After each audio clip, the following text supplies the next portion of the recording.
En 1998 se creó una nueva empresa.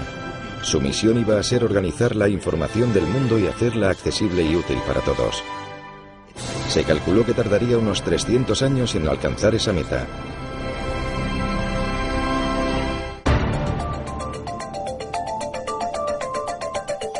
Dentro de Google. Las empresas de éxito empiezan con metas ambiciosas. Y no cabe duda de que la meta de Google de organizar toda la información del mundo de manera útil era ambiciosa. Y comenzamos con Internet. Pero nuestra visión va más allá de Internet. Nosotros lo vemos abarcando toda nuestra comunicación, la forma de pensar, porque hay mucha información. Google puede haber comenzado como un simple motor de búsqueda, pero hoy día con aplicaciones como Android, Chrome, Wave, Picasa, Google Apps, YouTube, Google Ocean y ahora su propio teléfono móvil se ha convertido en el corazón de Internet. Este tsunami tecnológico se vierte casi cada día desde los equipos de desarrollo de todo el mundo.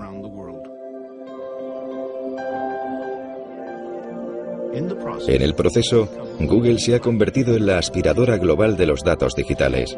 Se calcula que maneja 20 petabytes de datos al día, el equivalente a 130.000 millones de fotos o 5.000 millones de canciones en un iPod. También gestiona más de 1.000 millones de búsquedas al día, y esas búsquedas dejan una huella digital de cada persona que visita el sitio.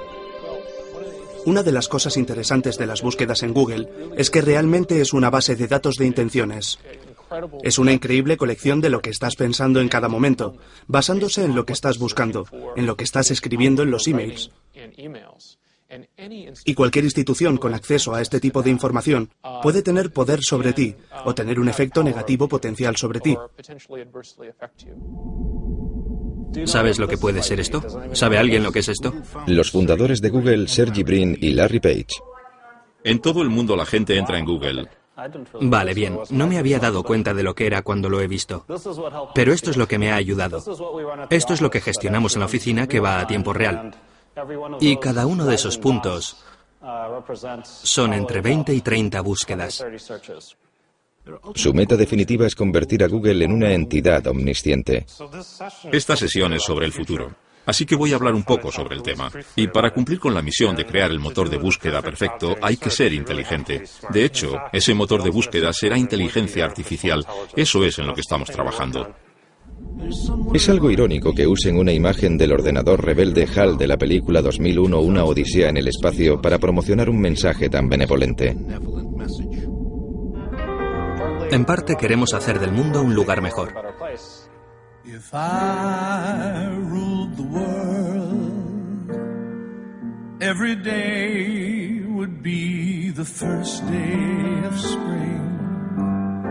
En solo 10 años, Google se ha convertido en una de las mayores y más atípicas empresas de Silicon Valley. En ese tiempo ha cultivado la imagen de ser una presencia masiva pero benigna, si bien esa percepción pública está cambiando.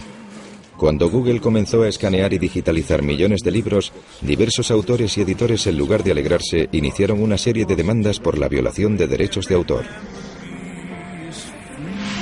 Poco después de que se lanzara Google Noticias, Google se convirtió en el objetivo de una condena por parte de los medios impresos, que lo acusaron de eliminar sus ingresos publicitarios y de ser responsable del desplome de los ingresos editoriales.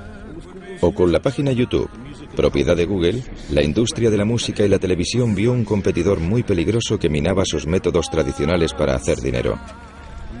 Y cuando Google comenzó a fotografiar las calles, los defensores de la privacidad pusieron el grito en el cielo. Sea cual sea la forma en que se expanda Google, siempre parece estar acompañado de caos y descontento. Y cuando la polémica surge, Google recurre al lema corporativo nacido de la aversión de uno de los primeros empleados de Google a la jerga corporativa. Yo venía de Intel y tenía la idea metida en la cabeza de que no quería trabajar en empresas grandes. Me interesaba algo un poco más provocativo, algo más interesante, algo que causara controversia. Y allí sentado en la reunión estaba intentando pensar en algo interesante y lo que me vino a la cabeza fue simplemente no seas malvado. Cuando llegué pensé que era una broma. Pensé que era una historia de marketing interno de la empresa y un día estaba sentado en la sala, nunca lo olvidaré, Estábamos hablando de publicidad y uno de los ingenieros, Ron, dio un puñetazo en la mesa y dijo, «Eso es ser malvado». Y de repente se hizo el silencio. Era como si todo el mundo hubiera saltado por la mesa y se hubiera escondido debajo. Y de repente centró la conversación en si este cambio en concreto era positivo o negativo para los clientes. Y acabamos no implantándolo por esa razón. No es un mal lema, pero está mal planteado, porque es cada vez más difícil decir que uno no es malvado al pensar en el alcance de distintas actividades en las que participan los proveedores de servicios. Ya no se trata solo de búsquedas. El motor de búsquedas Google nació en ese centro de innovación tecnológica que es el Departamento de Informática de la Universidad de Stanford. Larry Page y Sergey Brin se conocieron en la universidad en 1995. Tenían mucho en común. Sus padres eran profesores universitarios y sus madres científicas. Ambos nacieron en 1973. Ambos crecieron con ordenadores y amaban todo lo relacionado con ellos. Nuestro programa de doctorado es muy selectivo. No fue como si al presentarse el primer día yo dijera, oh vaya, es la persona más inteligente que he visto en mi vida. Héctor García Molina era uno de los asesores de Sergey Brin. Trabajaba con él en problemas de extracción de datos. Lo que destacaba de Sergey era su edad. Cuando llegó como estudiante de doctorado tenía 19 años. Eso era lo primero que se te quedaba al verle, que era un chico muy joven que sabía mucho y era muy inteligente. Sergey Brin, nacido en Rusia, era un prodigio de las matemáticas, amante de la natación y la gimnasia. Larry Page era el inventor que quería cambiar el mundo. En un momento dado, no sé muy bien cuándo, conectaron y empezaron a trabajar juntos en el motor de búsqueda. Crearon el primer motor con piezas de ordenador sueltas, algunas de ellas prestadas del departamento de la universidad. Tras agotar sus ahorros, se les ocurrieron ingeniosas soluciones para sus limitados presupuestos. Y entonces Larry descubrió que podían ahorrar dinero comprando los discos individuales sin las cajas y construyeron su propia máquina obteniendo más almacenamiento por el mismo dinero. Con una estructura hecha con bloques de juguete y la salsa de su algoritmo secreto, al que llamaron Backrub, elaboraron un revolucionario motor de búsqueda. Se veía enseguida que el orden de las páginas era mucho mejor que el que estaba ofreciendo Altavista. A mediados de los 90, Altavista, como casi todos los buscadores, solo buscaba texto, ordenando los resultados según la cantidad de veces que aparecía la palabra clave. El motor de búsqueda de Larry y Sergey era mucho más sofisticado, gracias a un algoritmo matemático que se fijaba en la cantidad de links de entrada y salida de las páginas web. Cuantos más links, mayor era el rango. La primera búsqueda que hice en Google fue tipo de cambio canadiense. Y me dio exactamente la información necesaria relacionada con ese concepto. Y odio usar esta expresión, pero me quedé de piedra por el hecho de que podía encontrar justo lo que quería rápidamente.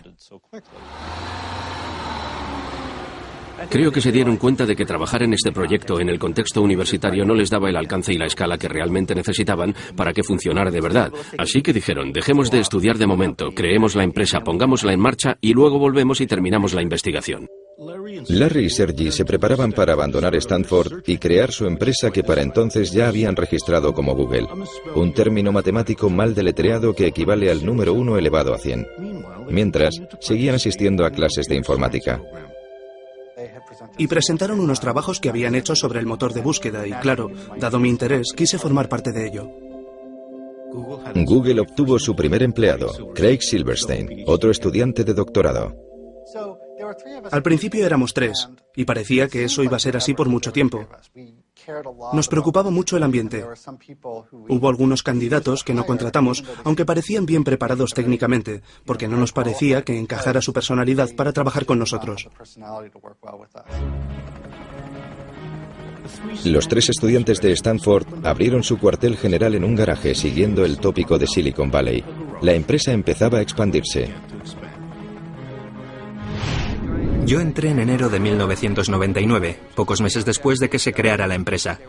Había otras 4 personas en la empresa, incluidos Larry y Sergey en ese momento, y alquilaban la mitad de la casa a alguien que todavía vivía allí, y que ahora es el vicepresidente de Google. Y los ordenadores, todo el mundo trabajaba en despachos, o dormitorios más bien, y el garaje estaba incluido. Y creo que ahí teníamos la impresora, y una mesa de ping-pong. Pero no toda la empresa estaba en el garaje. Claro que trabajábamos en el garaje. Yo me aseguré de que así fuera. Era un día al mes o quizá 2 días al mes. Pero yo me empeñaba en que de vez en cuando fuéramos al garaje y trabajáramos allí.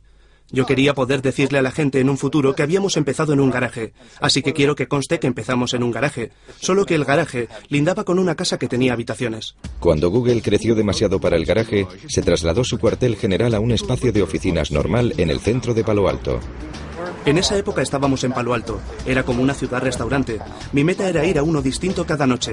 Cenábamos por ahí casi siempre. Y lo cierto es que también comíamos al mediodía fuera. La empresa se expandía rápidamente y pronto se trasladaron de nuevo, pero esta vez tenían menos restaurantes alrededor. Larry y Sergey decidieron que sería más eficaz y rentable tener su propia cocina con su propio chef. El elegido tenía un currículum en el que constaba haber sido el cocinero del grupo Grateful Dead. Al principio me ofrecieron acciones. Yo estaba muy reacio. Hablé con mi padre del tema. Oye, papá, hay unos tipos que quieren que les dé dinero por acciones. Una empresa privada. Y me dijo, es un timo, no les creas. No les des ni un céntimo. Al contrario que otros motores de búsqueda, la página de inicio de Google era limpia y eficaz, sin molestos anuncios de publicidad.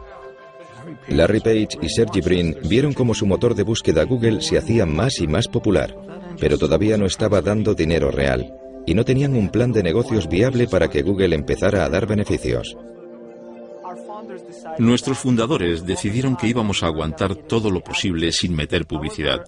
Pero creo que la idea brillante llegó cuando pensaron, ¿por qué no tenemos anuncios que sean simplemente texto y que no tengan imágenes móviles ni nada que distraiga? Basándose en la búsqueda, Google proporcionaría anuncios sencillos para que la gente hiciera clic sobre ellos. En octubre de 2000, Google se embarcó en un nuevo negocio, la publicidad online. Casi inmediatamente, el dinero de la publicidad comenzó a entrar a raudales, y la presión creció sobre Larry y Sergey por parte de sus inversores capitalistas. Querían un presidente experimentado que dirigiera la empresa. Larry y Sergey escogieron a un experimentado veterano del mundo tecnológico, Eric Smith. Había dirigido con éxito a la marca de software Novell y antes de eso había estado en Sun Microsystems. Pero quizá lo más importante para los fundadores era que compartía el perfil de ingeniero informático comprometido con una ambición empresarial. Google ha optado por la postura de que la creatividad se da en los empresarios individuales dentro de la empresa. A menudo tienen una idea, pero no tienen tiempo para desarrollarla. Así que inventamos un concepto llamado 20% de tiempo. Y el personal técnico de la empresa le animamos a que pase el 20% de su tiempo profesional con cosas que le parezcan interesantes a ellos, no a nosotros. El empleado número 23, Paul Bacate, creador del lema "No seas malvado", fue también el ingeniero que en un solo día inventó Gmail, un programa de correo electrónico interno para usuarios de Google. Había muchas objeciones para crear Gmail, pero una de las principales es que con el correo electrónico no se podía hacer dinero. Pero había una idea por ahí que decía que quizás podríamos hacer publicidad personalizada. Por ejemplo, si te llega un mail sobre un viaje para esquiar, te salgan anuncios sobre equipos de esquí o guantes o algo relacionado. Decidió intentar escribir algo de código para ver si era posible que los ordenadores de Google escanearan los mensajes de Gmail y mostraran anuncios adecuados. Cuando llegué al día siguiente, la gente estaba muy exaltada con el tema. No todos para bien. Algunos lo consideraban una idea terrible. Lo que recuerdo de las reuniones, que fueron hace más de un año, es el constante debate sobre las características, si este tipo de publicidad funcionaría y todo eso. Al final decidimos intentarlo. Y de hecho, cuando lanzamos Gmail el 1 de abril, fue considerado en gran parte como una broma. La introducción de los anuncios personalizados de Gmail en 2004 demostraron no ser un añadido más a la creciente línea de negocios de Google. Google se había convertido en una máquina de hacer dinero con la publicidad. Cuando hablamos de publicidad, la oferta pública inicial de Google ha recibido más publicidad que cualquier otra en la historia. Cuando Google se preparaba para su oferta pública inicial de acciones, tuvo que revelar un secreto bien guardado, que tenía unos ingresos y beneficios muy considerables. Aquello cogió por sorpresa a los expertos en inversión y convirtió las acciones de Google en un bien muy preciado. Así, el 19 de agosto de 2004, el primer día de las acciones de Google en el mercado, se crearon cientos de millonarios. Aquellos primeros inversores y primeros empleados de Google habían dado con el lingote de oro. Para la gente que se mete en una empresa por el dinero, la OPA es muy importante. Cualquier estrategia de salida, que te compre otra persona, tener una oferta pública, lo que sea, es algo importante y hace que te replantees la vida porque has cumplido tu sueño. Me va bien. Estoy tranquilo. Soy lo que mucha gente consideraría rico. Me considero rico. Larry y Sergey estaban más allá de la riqueza. En apenas 6 años se convirtieron en multimillonarios. Su empresa, Google, se había convertido en uno de los mayores motores de búsqueda del mundo. Incluso había entrado en diccionarios como verbo. Google como herramienta tecnológica se había convertido en parte de la cultura popular. Y la percepción de los jóvenes de que la empresa era una mezcla de residencia universitaria con un paraíso friki hacía que recibieran más de 1 millón de solicitudes de trabajo al año. Vienes a Google y por primera vez te da la sensación real de que la gente sabe lo que hace y que saben más que yo. ¿Qué se siente al ser uno de los pocos elegidos para ser parte de Google?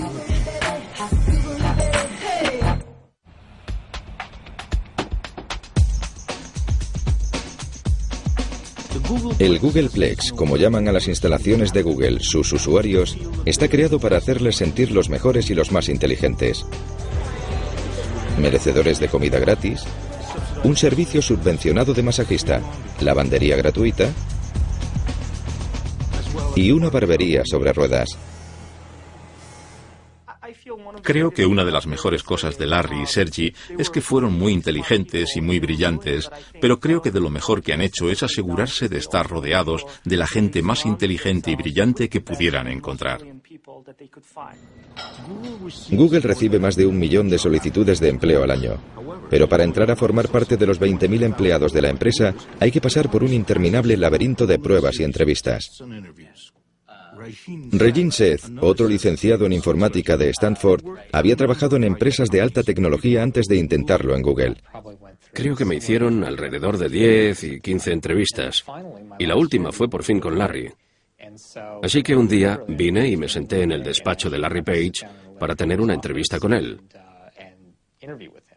Y me preguntó cosas difíciles. Yo no sabía cómo me había salido, pero al parecer le gusté lo bastante como para que me ofreciera un puesto. Entre los empleados más valorados de Google, justo por debajo de los ingenieros informáticos, están los APM, o Managers de Producto Asociados. En gran medida, Google contrata a asociados como yo, recién licenciados, para poder inculcarles de alguna manera, como a mí, la forma en la que Google quiere que se comporten. La mayoría son jóvenes, recién licenciados con un expediente académico increíble y se les da una gran cantidad de responsabilidad y autoridad nada más empezar su carrera. No estamos dando mucha prioridad a eso ahora mismo, porque no pensamos que vaya a poder sustituir a la página de inicio desde el primer día. En la cosecha más reciente de APMs hay un canadiense, Jeff Harris. El trabajo que estoy haciendo es de manager de producto asociado, diseñado para gente con una formación técnica, pero que en el día a día no tiene por qué trabajar con código. Mi trabajo al final es comunicarme con los ingenieros que sí trabajan con código constantemente y asegurarme de que todos ellos estén trabajando para el mismo fin. Acabo de cumplir los 22. Creo que la mayor sorpresa al trabajar en Google es ver lo abierto que es respecto a todo lo que hacemos. Puedo mirar en nuestra web interna y ver detalles de todos los proyectos, algo genial desde el punto de vista organizativo. Puede que Google transparente internamente, pero como muchas otras compañías técnicas de Silicon Valley, es muy sensible sobre lo que pueden informar los extraños. Tanto el código en las pantallas de los ordenadores como los garabatos de las pizarras que parecen estar por todas partes. Creemos que hay que tener pizarras por todas partes, porque eso fomenta la creatividad. Puedes dibujar cosas, comunicar ideas y trabajar con otras personas en esa idea. ¿Se puede publicar en programación el lanzamiento al mismo tiempo? Sí. Muchas veces la gente saca el teléfono, hace una foto de la pizarra y la envía por email. Eso acaba siendo parte de las notas de una reunión. Además de las pizarras y la comida gratis por todas partes, otra característica de las oficinas de Google es la ausencia de papel. Nosotros trabajamos en gran medida sin papel. Una de las cosas que hacemos aquí es dar portátiles a los empleados para que se los lleven a las reuniones. Las notas se toman electrónicamente para poder compartirlas automáticamente con la gente. Existe un apetito insaciable por lo nuevo y lo innovador que abarca un amplio espectro de tecnologías. Google siempre está al acecho. Obviamente no todo se inventa en Google. También tenemos equipos que buscan tecnología punta en empresas pequeñas que podamos elegir, comprar, que podrían aprovechar la infraestructura de Google. Con dinero y acciones de sobra, Google puede adquirir las empresas que más le interesen. Así fue como YouTube se convirtió en un producto de Google, así como Google Earth y Picasa, además de un procesador de textos llamado Writely. Writely era un procesador de textos online. Lo abrías como una página web y funcionaba como un Word. Google se fijó en él porque estaba consiguiendo fama. Google compró Writely y contrató a sus fundadores para que lo siguieran desarrollando. Mi experiencia ha sido como la de un niño haciendo barquitos de papel en un arroyo, algo muy divertido. Y de repente aparece un señor y le dice al niño, esto está muy bien. Toma este montón de planchas de acero y este ejército de soldadores y hazme un batallón de buques de guerra. Writely se ha introducido en Google Docs, un procesador que mueve datos del ordenador personal del usuario a los servidores de Google. Es un poco raro. Es raro. Ahora soy un señor de 42 años con la barba canosa. No soy tan mayor, pero aquí hay un porcentaje del 90%, no sé. No sé lo que es. Aquí hay muchos ingenieros jóvenes.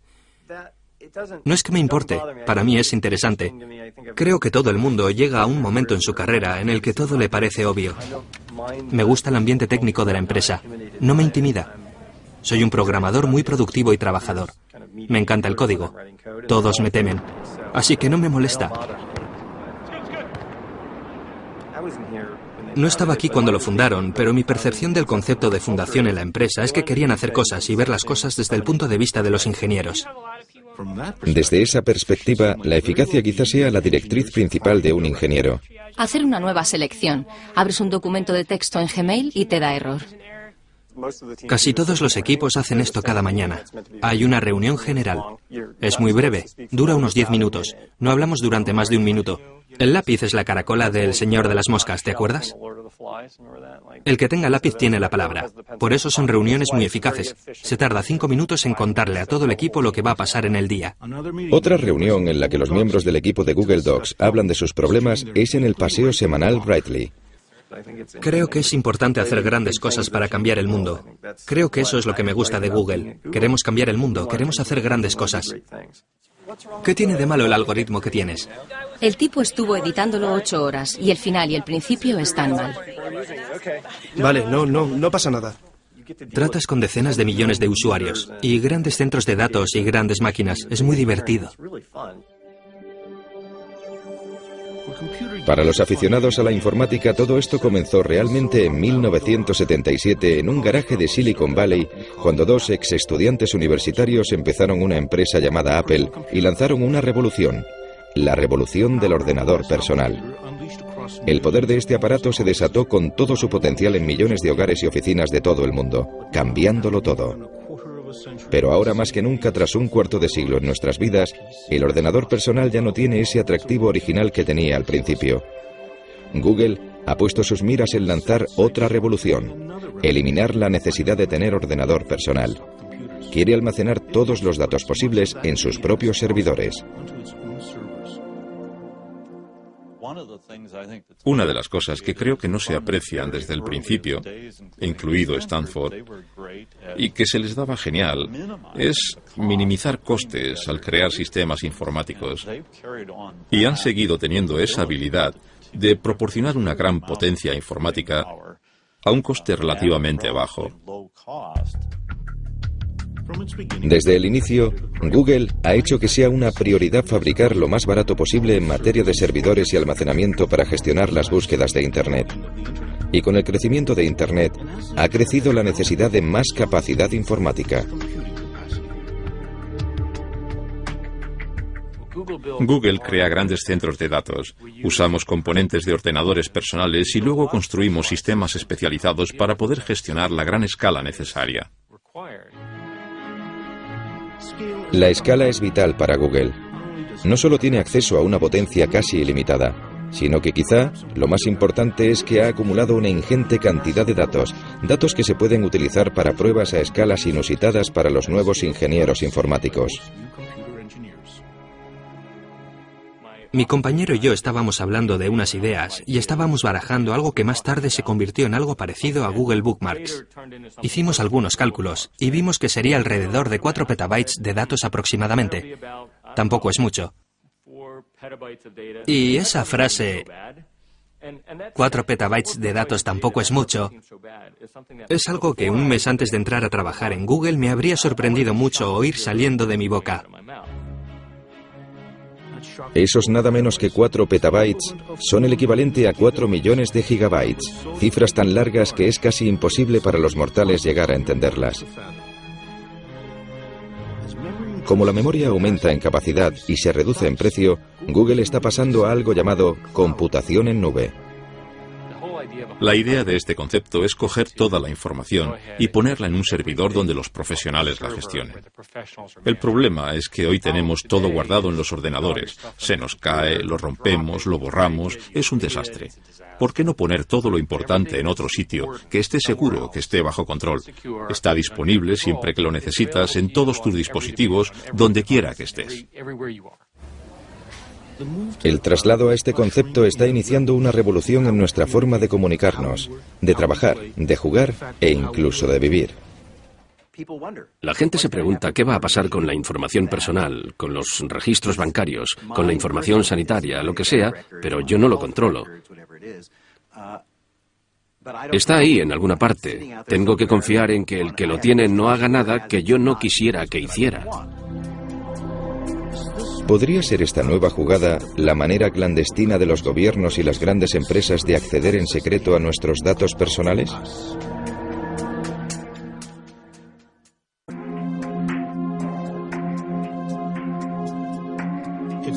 Si todos los datos digitales de todas las personas se almacenan en nubes, ¿dónde están estas nubes?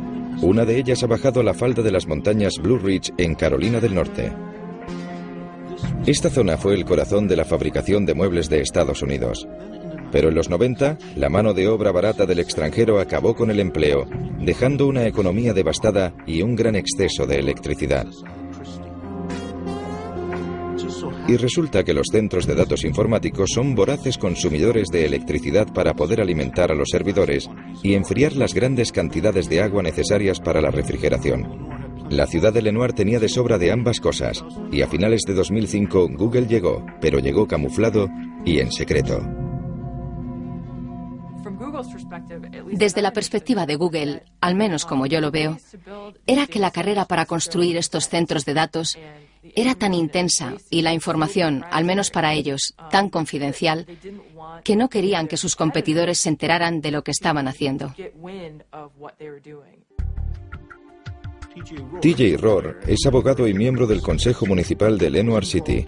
Él participó activamente en las negociaciones a puerta cerrada con Google. Nos daban datos que no podíamos contarle a nadie. Google tiene una actitud de o lo tomas o lo dejas. Estas son nuestras condiciones, si las quieres bien y si no, nada. Los desesperados funcionarios locales y estatales estaban ansiosos por llegar a un acuerdo que trajera a Google a este devastado condado. Le ofrecieron a Google una exención fiscal de 30 años en propiedades y equipo. En un periodo de 30 años, se calculaba que eran como 165 millones de dólares. De estos almacenes digitales que cuestan unos 600 millones de dólares cada uno, fluye un río de datos. Aquí están los correos electrónicos, las fotos, la música, los vídeos, los mapas y las búsquedas que han hecho de Google el gran recolector de información. Google no quiere divulgar cuántas granjas de servidores tiene por todo el mundo, pero se rumorea que hay alrededor de 30, todas conectadas digitalmente y firmemente plantadas en tierra. Pero eso podría cambiar. Google ha enviado la patente para crear centros de datos en alta mar. Alimentados con las últimas tecnologías en control de energía de olas, los servidores de Google estarían en barcazas. La expectativa es que los servidores marinos sean mucho más baratos de mantener, ya que desde luego no habría que pagar impuestos de propiedad inmobiliaria. Todavía queda por desarrollar el modelo, pero Google es una corporación a la que le gusta ir rápido en lo que respecta a la tecnología punta. No obstante, se tomaron su tiempo para abrir las oficinas en China. El crecimiento del uso de Internet en China es increíble. En 2009 los usuarios de Internet eran más numerosos que toda la población de Estados Unidos.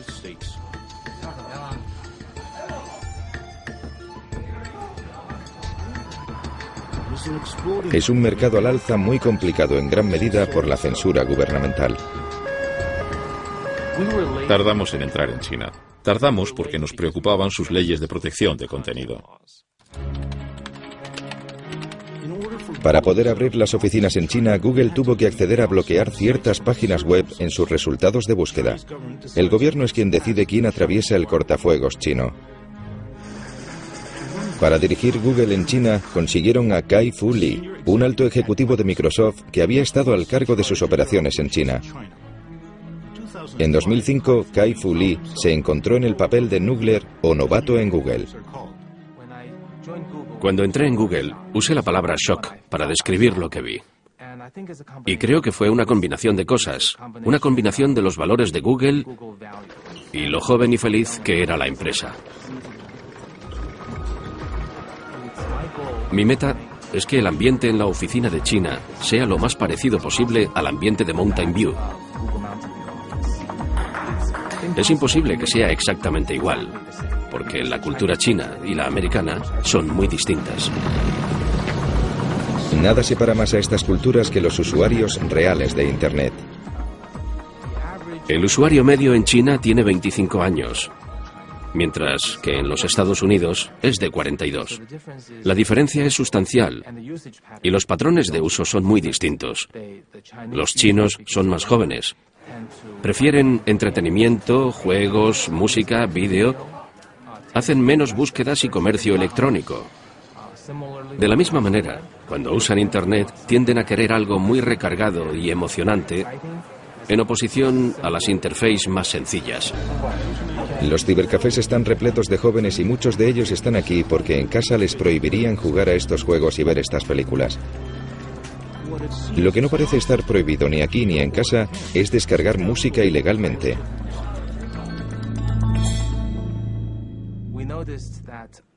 Nos hemos fijado en que la mayoría de los chinos en Internet descargan música pirata o sin licencia con otros motores de búsqueda.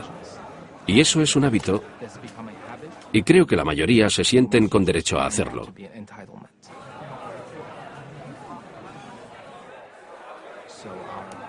Nuestros esfuerzos por crear un pago por descarga o un servicio de suscripción acabaron con una conclusión clara: no íbamos a conseguirlo.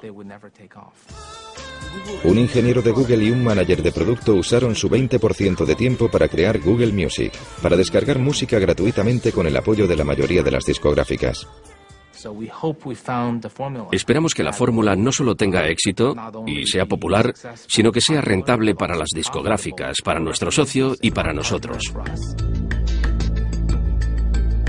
Mientras el gobierno chino parece tolerar la piratería musical, muestra menos paciencia con Google, acusando recientemente al buscador de difundir pornografía. Google está registrado en China, así que hemos de seguir sus leyes. Sean cuales sean. Nuestros empleados son ciudadanos chinos. Ellos tienen que seguir la ley china donde quiera que trabajen. Seguir la ley china implica que las búsquedas en Google desde el interior de China de cosas como Falun Gong, independencia del Tíbet o plaza de Tiananmen daban resultados muy distintos a los que encontraríamos fuera de China. Y así operó durante 4 años hasta que en enero de 2010, Google anunció que dejaría de censurar sus resultados de búsqueda tras un gran ciberataque originado en China contra la propiedad intelectual de Google y las cuentas de Gmail de diversos activistas de derechos humanos.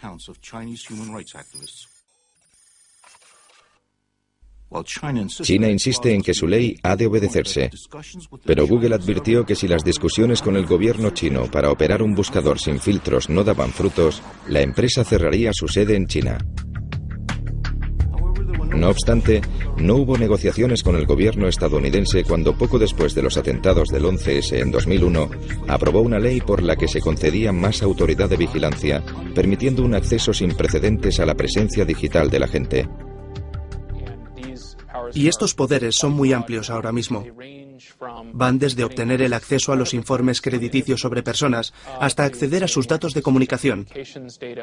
A más en general, poder enviar una carta a cualquier poseedor de datos y exigirle que revele toda la información sobre determinada persona sin comunicárselo a ella, sin decírselo a nadie. Esa es la idea de la Carta de Seguridad Nacional. En el Centro de Privacidad de Datos Electrónicos en Washington, el director Mark Rottenberg se muestra preocupado por la nueva información digital migrando a granjas de servidores en nube.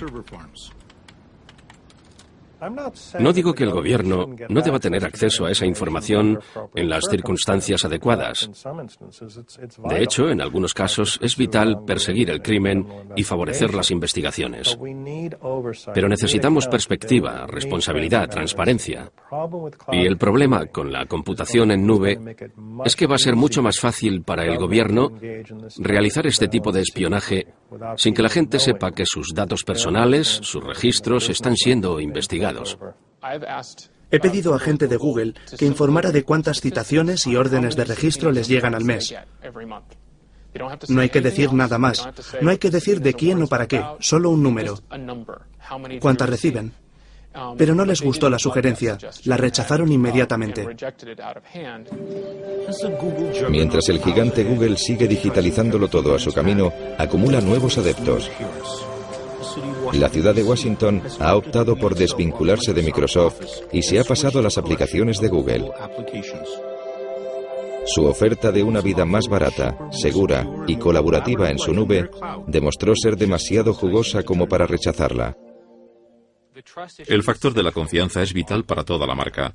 Si Google quebrantara la confianza de alguien, la prensa nos destrozaría y de repente la gente retendría su información, dejarían de buscar, nuestros ingresos bajarían, sería terrible, terrible para la empresa y terrible para ellos. Por eso nos lo tomamos muy en serio. Hay gente que no confía en este altruismo inocente, de que realmente creamos productos que mejoran a los usuarios. Ven intenciones ocultas, de que intentamos controlar el mundo, cosas así. Pero ¿qué puedo decir? Procedemos de entornos académicos, no pensamos de esa manera. Pero Google también tiene que preocuparse de un grupo de principiantes dispuestos a cambiar el mundo de las búsquedas. Descartando el modelo original de Google de un buscador de datos, se están acercando a la misma idea desde otro ángulo. Quieren controlar el poder de lo que se conoce como la sabiduría de los amigos. Creo que este es el sitio que va a definir los próximos años lo que Internet y el mundo van a ser. ¿Por qué entonces algunos de los grandes representantes de la búsqueda social son extrabajadores de Google listos a retar a su ex empresa?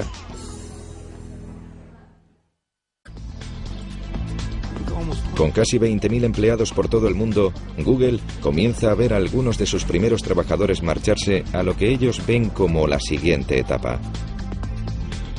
En un barrio obrero de San Francisco, una empresa nueva de Internet tiene abundante ADN de Google. Varios de sus fundadores son extrabajadores de la empresa, pero su compañía Adbar quiere ir más allá de Google y transformar la búsqueda en sí. Nos gusta llamarlo búsqueda social.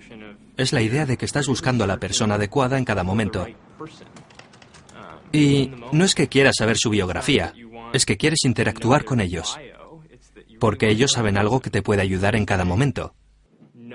A veces no está escrito como tal en una página web, pero alguien en alguna parte sabe la respuesta. Y todos tenemos redes sociales. Aardvark es simplemente una herramienta que te permite utilizarlas. No lejos de allí, en un centro industrial en Silicon Valley, hay otra empresa de redes sociales con su propia e impresionante lista de ex-Googles que incluye a Paul Bucket, el hombre que acuñó quizá atinadamente el famoso lema de Google, "No seas malvado". Su pequeña empresa llamada FriendFeed está desarrollando un servicio de redes sociales que comparte y guarda lo que los amigos escuchan, leen y comentan en Internet.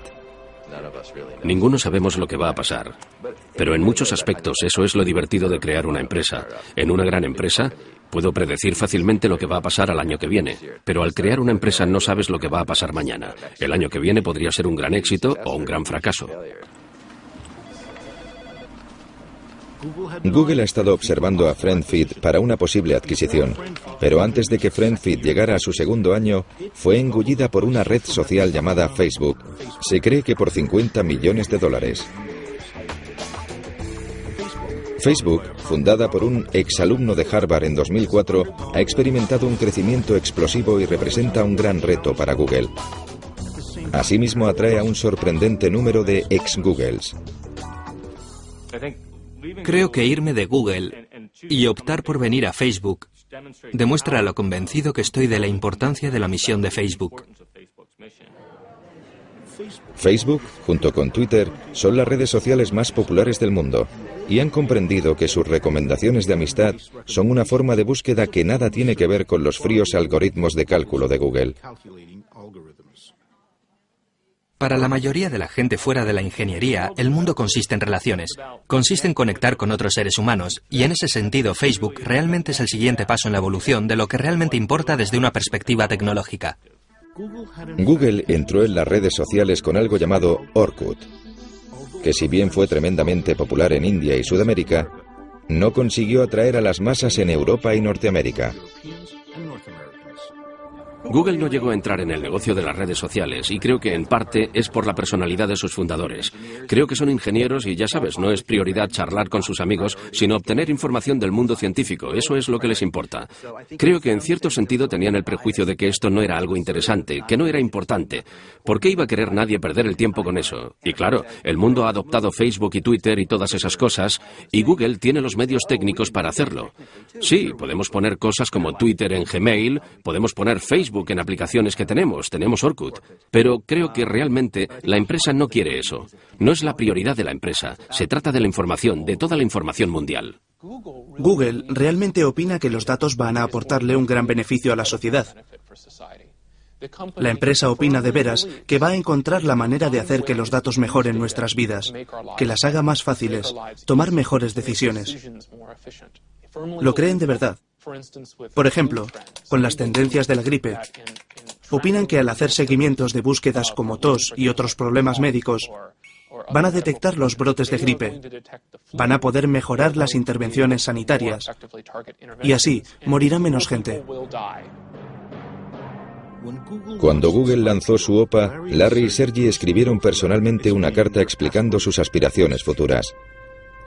Google no es una empresa convencional y no pretendemos serlo. La misión de Google es recoger todos los datos del mundo y hacerlos accesibles y útiles, y hacerlos en 300 años yendo más allá de la búsqueda en sitios de Internet, tanto fotografiando calles como digitalizando libros o convirtiendo dispositivos móviles en portales de Internet, o creando el mayor depósito de vídeo del planeta en su propia nube. Google sigue siendo un fenómeno tecnológico, pero su futuro está en algo bastante poco científico: la confianza. Eso es lo que hace que les demos nuestros datos para que los mantengan alejados de hackers y espías del gobierno. La confianza de que no van a dar mal uso a nuestra información y de que estará a la altura de su lema, "No seas malvado".